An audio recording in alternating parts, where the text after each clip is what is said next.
love it when you call me señorita. I wish I could pretend I didn't need ya, but every touch. Good morning class, my name is Ravi Chaudhary और मैं भी एक student ही हूँ आप लोगों की तरह, जो अभी सीख रहा हूँ। बट जितना मैंने ऑब्ज़र्व किया है और जितना मैंने सीखा है उसके जो निचोड़ से मैं आपको क्लास 10th का सेकंड चैप्टर जो है ह्यूमन सिस्टम वो आज कराने वाला हूँ। तो without wasting time just go on the point. देखो भैया, जो मानव शरीर है ना, प्रकृति की अद्भुत एवं जटिल संरचनाओं में से एक है, जो विभिन्न संरचनात्मक इकाइयों के परस्पर समन्वय से संचालित भी होता है। क्योंकि इतने बड़े शरीर को कंट्रोल करना कोई छोटी बात तो है नहीं। तो हम यहाँ बहुत सारे तंत्र पढ़ने वाले हैं। तो स्टार्टिंग करते हैं पाचन तंत्र से। शरीर को आवश्यक ऊर्जा जो है ना, वो भोजन से प्राप्त होती है। भोजन के घटक कौन कौन से होते हैं पहले ये देख लेते हैं। प्रोटीन होता है, लिपिड होता है, वसा होता है, कार्बोहाइड्रेट भी होता है, कुछ विटामिन्स होते हैं, कुछ खनिज होते हैं और कुछ लवण होते हैं। ये सब जो है ना, बहुत ही कॉम्प्लिकेटेड अवस्था यानी जटिल अवस्था में होते हैं। जो इनको अवशोषण लायक बनाने का जो कार्य है ना, वो करता है पाचन तंत्र। पाचन तंत्र वह है जो भोजन को सरलीकृत करता हो, भोजन को अवशोषित करता हो। कुल मिला के बात यह है, जो भोजन आया है उसे हमें डाइजेस्ट यानी हमारे शरीर के अंदर पचाना है। तो भैया ये कार्य कौन करेगा? ये काम करेगा हमारा डाइजेस्टिव सिस्टम यानी पाचन तंत्र। तो पाचन में बेसिकली बड़े जटिल और जो हैवी जो अणु होते हैं को रासायनिक क्रियाओं और एंजाइमों की सहायता से छोटे, सरल और घुलनशील पदार्थों में परिवर्तित किया जाता है। और इसमें क्या क्या अंग काम में आते हैं, क्योंकि हमने तंत्र बोल दिया है तो तंत्र में बहुत सारी अंग होते हैं, बहुत सारी ग्रंथियाँ होती हैं और कुछ छोटे छोटे उपांग होते हैं जो इस पूरे तंत्र को तंत्र बनाते हैं। ठीक है, तो अंग कौन कौन से होते हैं? सबसे पहले हमारा माउथ हो गया, मुख जिसे कहते हैं, फिर ग्रसनी हो गया, ग्रासनली हो गया, आमाशय हो गया, छोटी आंत, बड़ी आंत और मलद्वार। ग्रंथियाँ भी होती है, लार ग्रंथि, यकृत ग्रंथि और अग्नाशय। ये सभी जो ऑर्गन और जो ग्लैंड्स मैंने बताई हैं, ये सब मिलकर एलिमेंट्री कैनाल यानी आहार नाल का निर्माण करते हैं, जो 8 से 10 मीटर तक लंबी होती है। इसे हम पाचन नाल भी बोल सकते हैं आम भाषा में, पर पोषण नाल ज़्यादा अच्छा रहेगा क्योंकि ये हमें शरीर को पोषण प्रदान करती है। डाइजेस्टिव कैनाल भी कह सकते हैं। ठीक है, आहार नाल के मुख्यतः 3 काम होते हैं। सबसे पहले जो भोजन आया है उसे सरल कर दो, और जो भोजन सरल हो गया है उसे अवशोषित कर लो। और अब हमारा काम तो हो गया, यानी पाचन तंत्र का काम तो हो गया। तो अब उसको जो बचा है, जो भी लास्ट में जो भी सब्सटेंट बचा है उसे आगे ना पास थ्रू कर दो। जो पाचन है ना, वो किस पे डिपेंड करता है? आहार नाल पे नहीं। आहार नाल में जो उपस्थित ग्रंथियाँ होती है और दूसरी जगह जो उपस्थित ग्रंथियाँ होती है, वो मिलकर एक लसलसा यानी पाचक रस बनाते हैं, जिसे हम डाइजेस्टिव जूस भी कहते हैं। वो इसके लिए सबसे मेनली रिस्पॉन्सिबल यानी उत्तरदायी है। ये पाचक रस विभिन्न रासायनिक क्रियाओं द्वारा भोजन को सरलीकृत कर उसे शरीर द्वारा ग्रहण किए जाने वाले रूप में परिवर्तित कर देता है। पाचित भोजन रस में कई घटक पाए जाते हैं, जैसे प्रोटीन, कार्बोहाइड्रेट, वसा, खनिज, लवण, विटामिन, जल आदि। भोजन को एक स्थान से दूसरे स्थान पर जाने के लिए कुछ गति करनी होती है। ये गति पेशियों के संकुचन एवं विस्तार से प्राप्त होती है, और संकुचन और विस्तार के अलावा भी कुछ स्वर्णी पेशियाँ होती हैं, जिसके कारण भोजन एक स्थान से दूसरे स्थान पर पहुंच जाता है। यहाँ तक हमने जान ही लिया है कि पाचन तंत्र का काम क्या है।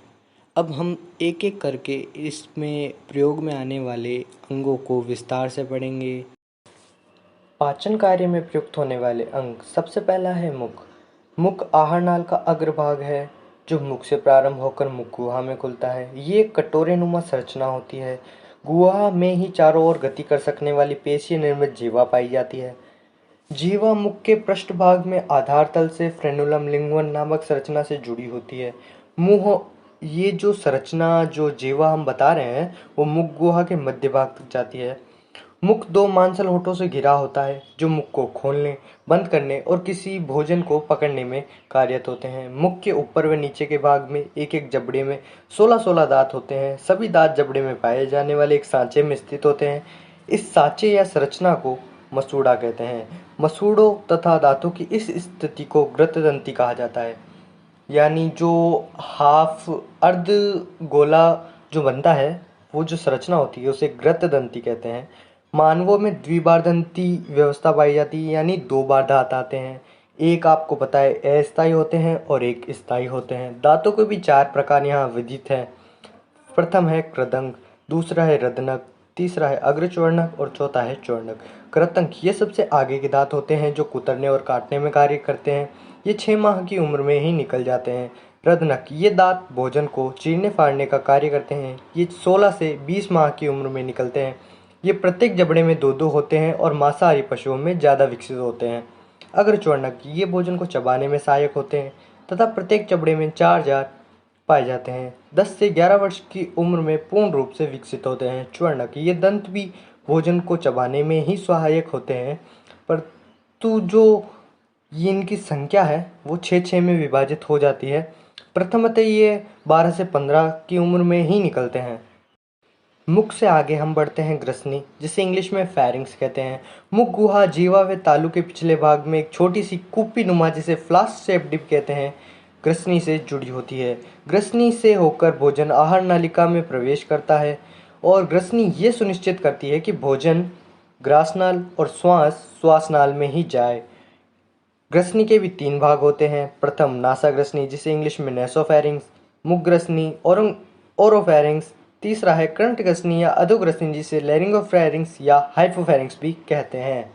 फेरिंग्स से आगे भोजन ग्रास नली में जाता है। ये एक सक्रिय पेशी नली होती है जो करीब 25 सेंटीमीटर लंबी हो सकती है। ये ग्रसनी के निचले भाग से प्रारंभ होकर ग्रीवा तथा वक्ष स्थल से होती हुई मध्यपट्ट से निकलकर एक उदर गुहा में प्रवेश करती है। इसका मुख्य काम भोजन को मुख गुहा से आमाशय तक पहुंचाना होता है। यहाँ मैं बता दूं या क्लियर कर दूं कि ग्रास नाल में भोजन का पाचन वाचन कुछ नहीं होता है। ये केवल परिवहन के लिए ही होती है। 25 सेंटीमीटर की होती है जो भोजन को मुख से सीधा आमाशय तक पहुंचा देती है। और ग्रास नली में कुछ लुब्रिकेंट यानी श्लेष्म ग्रंथियां भी मिलती है। इन ग्रंथियों से स्रावित श्लेष्म भोजन को लस्सेदार बना देता है। ग्रास नली में उपस्थित भित्तियों भोजन को एक प्रकार की क्रमानुकुंचन गति प्रदान करती है, जिसके माध्यम से भोजन आमाशय तक पहुंचता है। ग्रास नली के शीर्ष पर उत्तकों का एक पल्ला यानी एक फ्लैप होता है।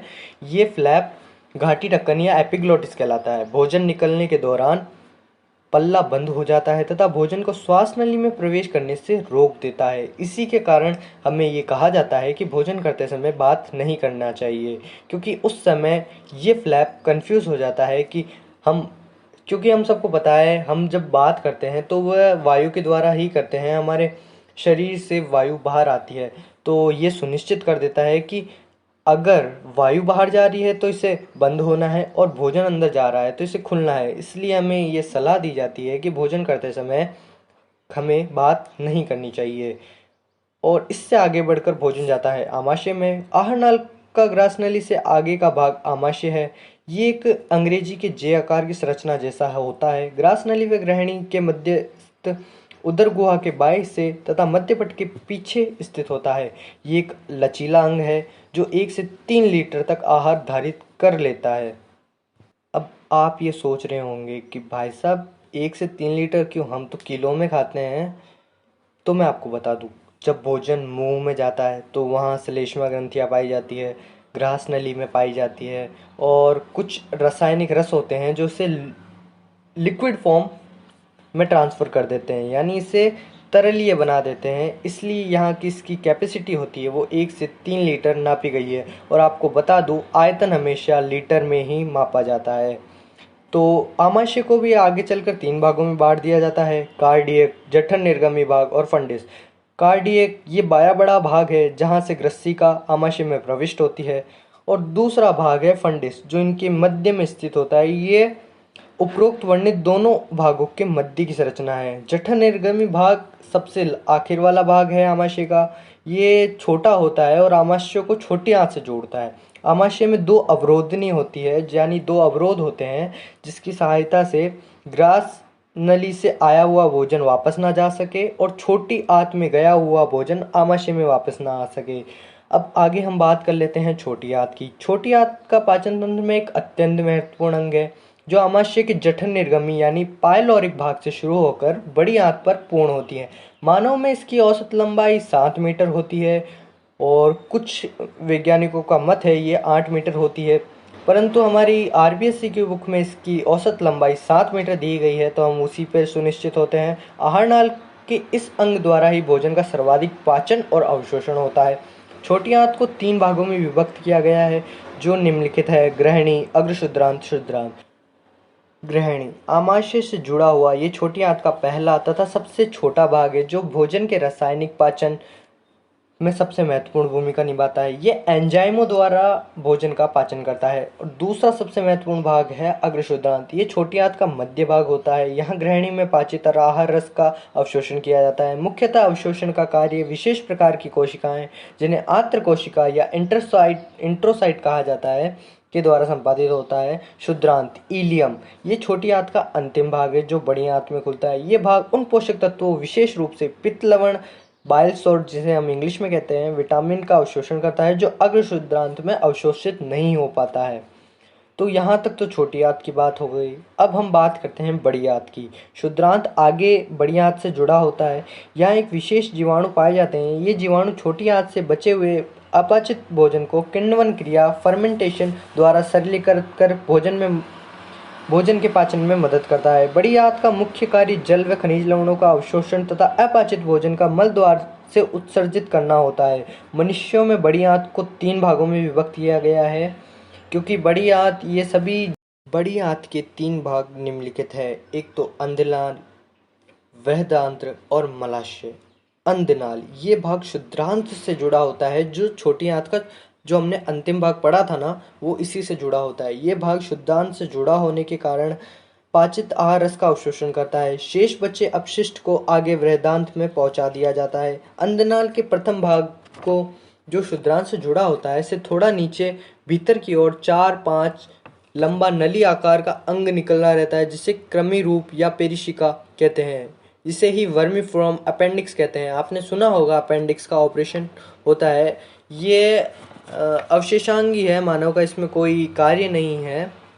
तो आगे हम चलते हैं बृहदांत्र में। बृहदांत्र आहार नाल में बड़ी आंत का अंधनाल के आगे वाला भाग बृहदांत्र कहलाता है। इसे उल्टे युग के आकार की करीब 1.3 मीटर लंबी नलिका होती है। बृहदांत्र 4 भागों में विभाजित होता है: आरोही बृहदांत्र, अनुप्रस्थ बृहदांत्र, अवरोही बृहदांत्र, सिग्माकार बृहदांत्र। अब इनकी लंबाइयों के बारे में आपको बुक में रीडिंग करनी होगी और जितनी बार आप बुक पढ़ेंगे आप कुछ ना कुछ नया पाए जाएंगे। मैंने इस चैप्टर की 2 से 3 बार बुक रीडिंग की थी जिसका मुझे अच्छा प्रॉफिट मिला। तो आप भी अगर इसकी 2 से 3 बार रीडिंग करेंगे इस बुक की और तो आपको अच्छे रिजल्ट मिल सकते हैं। मलाशय आहार नाल का अंतिम भाग होता है। ये करीब 20 सेंटीमीटर लंबा होता है। आमाशय के अंतिम 3 सेंटीमीटर वाले भाग को गुदानाल या एनल कैनाल कहते हैं। गुदानाल मलद्वार एनस के रास्ते बाहर खुलता है। मलद्वार पर आकार आहार नाल समाप्त होती है। गुदानाल में 2 स्वर्णी बही तथा अंत स्वर्णी पाए जाते हैं। पाचित आहार रस के अवशोषण के पश्चात शेष रहे अपशिष्ट पदार्थों के बाहर निकलने की प्रक्रिया को ये सवर्णी पेशियां नियंत्रित करती हैं। अब हम बात करेंगे पाचन तंत्र में मौजूद पाचन ग्रंथियों की। मनुष्यों में आहार नाल के अंगों में उपस्थित ग्रंथियों के अलावा 3 प्रमुख पाचन ग्रंथियां जैसे लार ग्रंथि, यकृत ग्रंथि और अग्नाशय पाई जाती है। सबसे पहले हम पढ़ेंगे लार ग्रंथि के बारे में। ये ग्रंथि मुंह में लार उत्पन्न करती है। लार एक सिरमी तरल होता है जो चिपचिप में श्लेष्मा का मिश्रण होता है। तरल भाग भोजन को गीला करता है तथा श्लेष्मा लुब्रिकेट के तौर पर कार्य करता है। लुब्रिकेट यानी वो मुंह में भोजन को हानि नहीं पहुंचाने देता है, वह इसे फिसलदार बना देता है जिससे भोजन आसानी से गति कर सके।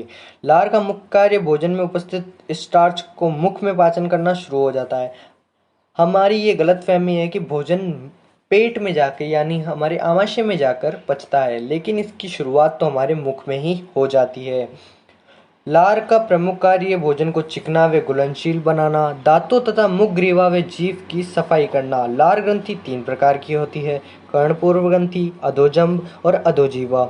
आगे हम दूसरी ग्रंथि यानी अग्नाशय के बारे में पढ़ते हैं। ये एक मिश्रित ग्रंथि होती है जो अंतःस्रावी हार्मोन इंसुलिन व ग्लूकेगॉन को बहिस्रावी अग्नाशय रस का स्त्रावण करती है। ये ग्रंथि यकृत, ग्रसनी तथा तिल्ली से घिरी होती है। इस ग्रंथि के द्वारा स्त्रावित एंजाइम आंतों में प्रोटीन, वसा तथा कार्बोहाइड्रेट के पाचन में मदद करते हैं। और आपने सुना होगा कि मधुमेह यानी डायबिटीज़ के रोगी में इंसुलिन हार्मोन की कमी के कारण या उसके अनियंत्रित बर्ताव के कारण उसे मधुमेह का शिकार होना पड़ता है, तो वह इसी ग्रंथि के कारण होता है। अगली ग्रंथि यकृत। पाचन के लिए ये भी सबसे महत्वपूर्ण है। ये मध्यम पट्ट के नीचे स्थित लगभग त्रिकोणाकार ये मानव शरीर में उपस्थित सबसे बड़ी व महत्वपूर्ण अंग है। इसका अधिकतम वजन दाईं ओर होता है। तो यहाँ तक हमने पढ़ा कि पाचन तंत्र क्या होता है, पाचन तंत्र के अंग कौन कौन से होते हैं, ग्रंथियाँ कौन कौन सी होती है।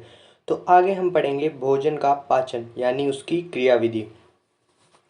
भोजन के पाचन की क्रिया एक यांत्रिक व रासायनिक प्रक्रियाओं द्वारा संपन्न होती है। आहार नाल के भीतर विभिन्न अंगों तथा ग्रंथियों से स्रावित एंजाइम भोजन के पोषक तत्वों का जल अपघटन कर सरलीकृत करते हैं। ये एंजाइम सामान्यतः हाइड्रोलोज वर्ग के हैं। पाचन कार्य में करने वाले प्रमुख एंजाइम की सारणी आपको मैं फ्लैश करवा रहा हूँ स्क्रीन पे। भोजन को चबाने में लार के साथ मिलाने का कार्य मुख गुहा में संपादित किया जाता है।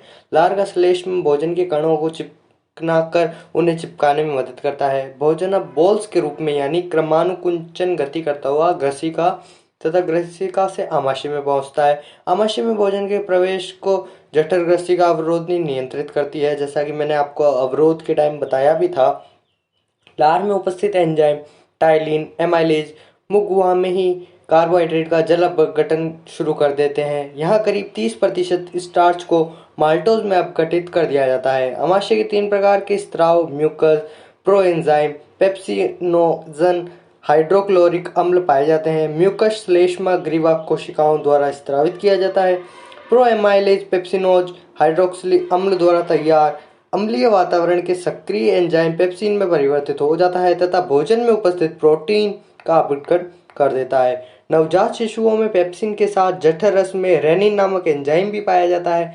ये दुग्ध प्रोटीन के पाचन में मदद करता है और इसके बाद आमाशय में भोजन छोटी आंत में पहुंचता है।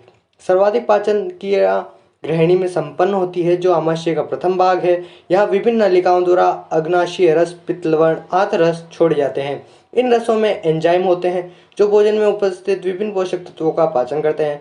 पित्त वसा पाइसिन करता है। यह वसा पाचन के लिए आवश्यक है। साथ ही पित्त लाइपेज एंजाइम को भी सक्रिय करता है।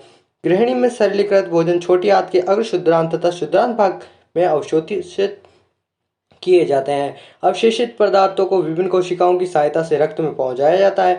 अपचित तथा अनावशित पदार्थ शुद्रांत से बड़ी आंत में जाते हैं। बड़ी आंत का मुख्य काम जल तथा लवण का अवशोषण करना है। शेष रहे अपचित भाग का उत्सर्जन हो जाता है। अपचित भाग ठोस होकर अस्थायी रूप में मलाशय में रहता है। ये तांत्रिक प्रतिवर्ती न्यूरल रिफ्लेक्शन के कारण मल द्वार से मल का बहिक्षेपण होता है। धन्यवाद। ये था पूरा वीडियो और अच्छा लगे तो आप इसे लाइक कर सकते हैं, सब्सक्राइब कर सकते हैं और आगे शेयर भी कर सकते हैं। मुझसे जितना हुआ मैंने किया। आगे आपको मतलब वही है, जितनी बार आप बुक रीडिंग करोगे उतना आपका परफॉर्मेंस ज़्यादा बूस्ट होगा। मैंने खुद से 2 या 3 बार मैंने बुक पढ़ी थी और ये चैप्टर भी थोड़ा ज़्यादा कॉम्प्लिकेटेड है। फर्स्ट पार्ट हो गया है इसका डाइजेस्टिव सिस्टम का और सेकंड पार्ट में लाने की बहुत जल्द कोशिश करूँगा। और बहुत टाइम लगता है एडिटिंग में, सब में। हमारे पास इतने बेहतर सॉफ्टवेयर नहीं है और बहुत ही लिमिटेड सोर्स है, तो प्लीज़ कुछ कमियां हो तो बता देना बस। Thank you.